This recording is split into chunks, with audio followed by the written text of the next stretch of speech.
What's up, guys? We are back with another reaction video. This time I'm going to check out Gabriel Iglesias' Gift Basket. Never heard before. I've only seen one comedy sketch by this guy, so why don't we just jump into it, see what it's all about. Alright, let's do it. It was from years ago that never made it to a 1 hour special. And the cool part about this story is that it now has a different ending.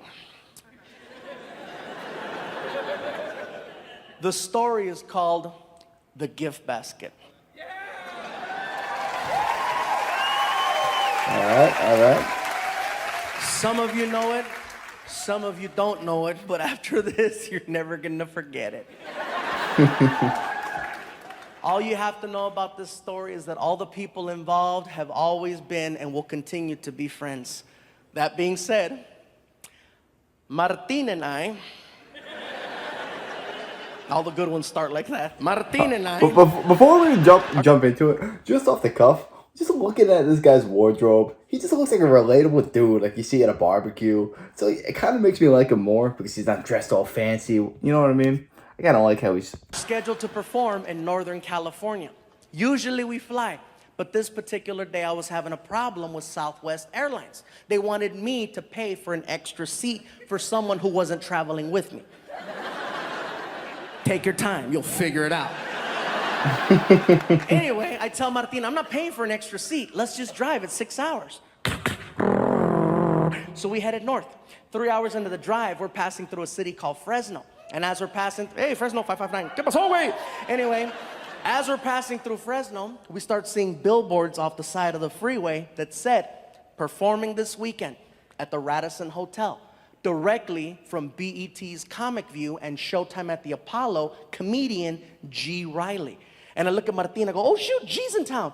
And Martin goes, yeah, I haven't seen G in years. So we're like, let's stop by the hotel and say hi. So we pull into the parking lot. We walk in. I tell Martin, he doesn't know we're here. I'm gonna crank call his room. He goes, what are you gonna say? I said, I'm gonna tell him that I'm the front desk and that he just received a gift basket. He goes, what's so funny about a gift basket? I said, I'm gonna describe it over the phone. And I'm gonna make all the items that are in this imaginary basket become items that stereotypically a black person might like. But you're crazy. I said, I'll tell you what, we got 2 hours to kill. How about this? How about we go to the supermarket and we make an actual racist gift basket?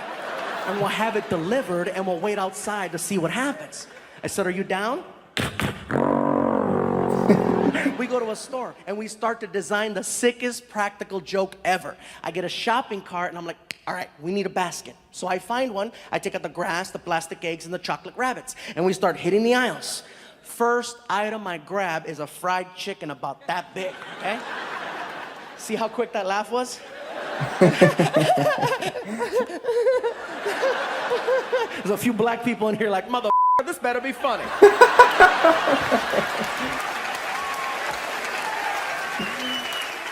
It's hysterical. Let me just finish the story and then you can judge me in the parking lot. So anyway, that's the thing. Martin hands me a That's the thing about these type of jokes. If you're not funny, if you're funny, you can get away with it. But if you're not funny, no, you're getting blasted. Watermelon, and I put it next to the fried chicken. Here's where it gets interesting. Employees of the store find out what we're doing and they start volunteering to help us finish the basket. Half of the employees were black, which made it so much more accurate. Aisle after aisle. One guy was stocking a shelf. He was an older white guy, and we're like, sir, can you help us? What do you need? My buddy Martin and I are trying to make this messed up racist gift basket for our black friend as a practical joke. Can you think of something we can put in there? Without even blinking an eye, the guy was like, you gotta have Kool-Aid. It's at the end of the aisle on the right. Malt liquors and XL over in the back of the store in the freezer section. It's on sale 2 for 1. By the time we get to the register, all these different employees plus us came up with the basket that had fried chicken, watermelon, Kool-Aid, grape soda, barbecue potato chips, sunflower seeds, an Ebony magazine, a Chris Rock DVD called Bigger and Blacker, Magnum condoms, Newport cigarettes, a rack of ribs, the recipe for cornbread. It was getting bigger and bigger and bigger and bigger. Icing on the cake, we find a greeting card that's on clearance from Halloween, and it has a picture of 3 ghosts on the cover wearing sheets. No. I tear off the half No. that says Happy Halloween. And on the back of the card, I write, Welcome to Fresno. Love, the Chamber of Commerce. And we stick it to the basket. We made it all nice and pretty, and we haul ass to the hotel. We pull up. We walk in. The basket is hot as hell, so I'm racing in. I get inside and I put it on the counter as fast as I can, bro. It's too perfect. There's a black girl behind the front desk. As soon as I put the basket down, I hear...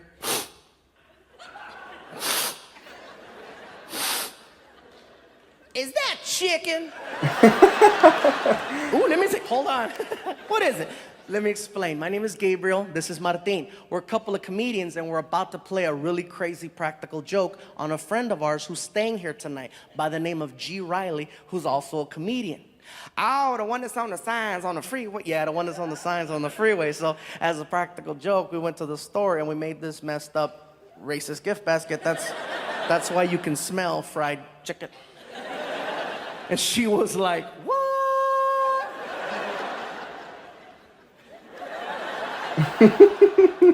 You need Jesus, that's what you need. Oh my God. Kiki, girl, you better hang up that phone. You ain't gonna believe what I'm looking at over here, girl. Listen, we think it would be hysterical if we could have you deliver the basket for us. She lost it. Oh, the hell you didn't. I know you didn't just ask me to take that to a black man. You are out your damn mind. Oh, Lord, give me the strength to not kill this big-ass Mexican over here, Lord.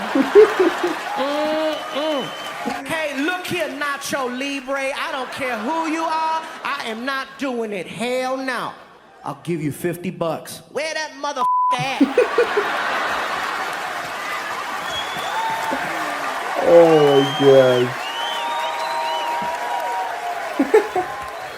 We follow her to the hotel room. She knocks on the door. Martin and I hide by the elevator on the floor. She knocks. G opens the door, sees a beautiful black woman standing there with a gift basket. This is for you, baby. See, the problem with these type of pranks, he's going to bring it into his room, and you won't really get the reaction. You want to see it on camera. You want to see it in person. I don't know if they're going to be able to get it, though. He says, thank you, closes the door. She walks away, and she sees us on the ground hiding, right? And she's like, y'all still going to hell. We get up, and we walk over to the door, and we put our ear. Listen, shh, listen. This is what we hear inside. Woo! Chicken. Oh, Kool-Aid. He's getting excited over every single item he's pulling out of the basket. He gets to the greeting card. Welcome to Fresno, love the Chamber of Commerce. Hell yeah. Then we feel him flipping the card over because his voice changed. He's like, oh yeah, man, this is, what the Outside the door, we heard, racist bastards. When we heard racist bastards, we lost it. Housekeeping is freaking out. ¿Qué está pasando allá? ¿Qué andan haciendo ustedes? Muchacho, ¿qué está pasando, gordito? ¿Qué andas haciendo? We're laughing, we're crying, we got boogers coming out. We can't take it anymore. We knock on the door. He yells, who is it? Too easy. Chamber of Commerce. Oh, that's perfect. That's freaking He perfect. rushes the door. I put my finger on the peephole so he can't see who it is, right? The knob starts to jiggle, then the door explodes open, and he's like, what? And he sees us, and he's like, ah!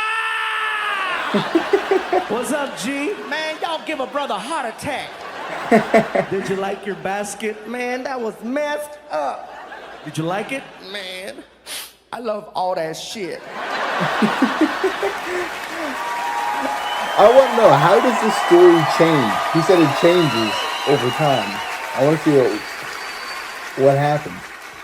And now, ladies and gentlemen, a story that has been 7 years in the making.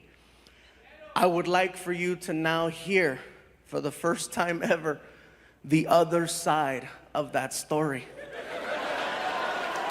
Ladies and gentlemen, I flew him here to Hawaii so that he can share this with you. Give it up for my friend, Mr. G. Riley! That's sick. This is gonna be awesome.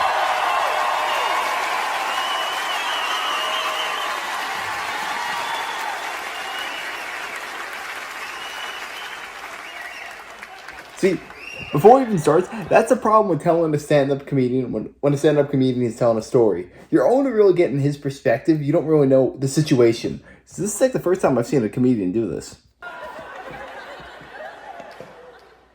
I gotta be honest, I didn't know it was racist. I thought it was lunch. I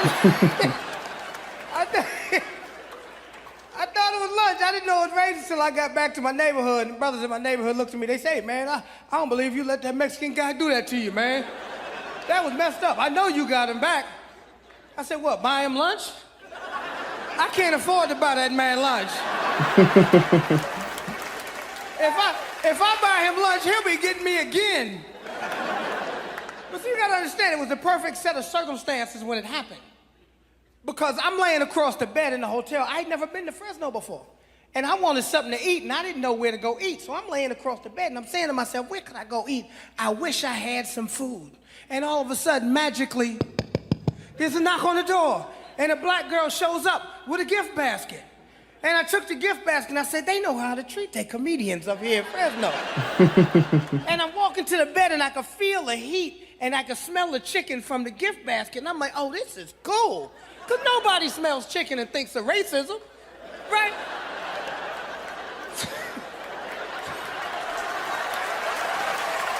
That's true. I see chicken. I smell chicken. I just want chicken. Right, so I see the watermelon. I'm like, oh, this is cool. They know how to treat a comedian up in here. I get to the card, and I look at the card, and I go, what the is going on? I said, oh, my God, I'm working for the Ku Klux Klan.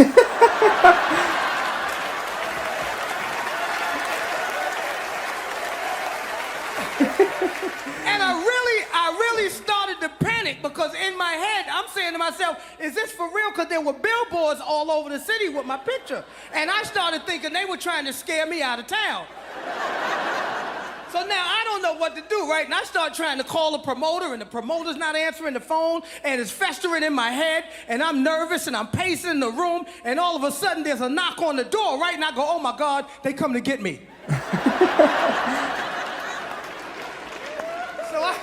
So I ease over to the door, right? And I look through the peephole, right? And all I see is a brown dot, right? And I go, I hear somebody out there because I hear the breathing, right? I hear. Because this was about 60 pounds ago, right? So I go to look down up under the door, right? But I said, oh my God, it got to be about 5 or 6 of them out there. Oh my God.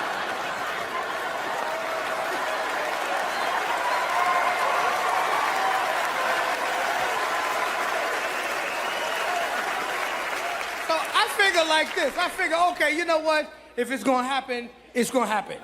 You know, if it's gonna happen, I'm gonna go down swinging, right? So I put my best black face on. You know, I tried to look mean. You know, I look like this guy right here. I look like that guy right there, right?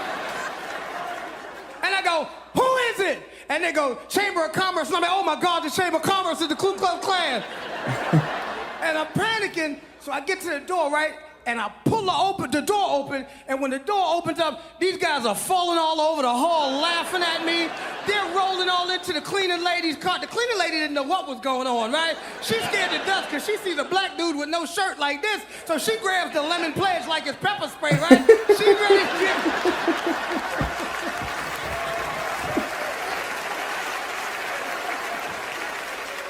Everything, now that I realize it's a practical joke, everything calms down, because I remember how hungry I was. I'm like, okay, cool. Practical joke, right? So I go in the bathroom to wash my hands. While I'm in the bathroom washing my hands, I hear a commotion in the other room, right? I go back in the other room. They're going through the gift basket. The maid is leaving with the watermelon. Martina's drinking my 40. And this bastard is eating my chicken! I'm out of here! I mean, that's just a freaking hilarious story. What they gotta do to this, they have to make an animated show off of this. Because that could be done. Literally, he is such a good storyteller. I was imagining everything as he was saying it. Like going to the grocery store, getting the like old man, get the Kool-Aid. I could literally visualize everything happening. He was such a good storyteller.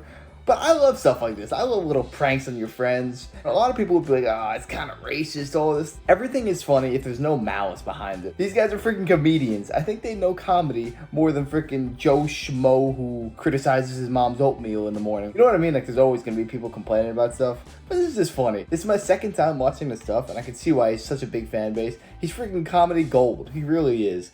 But anyways, I hope you guys enjoyed this reaction. If you did, make sure to smash that like, comment, subscribe. Let me know what I should react to next. Have a great day, everybody. Take it easy.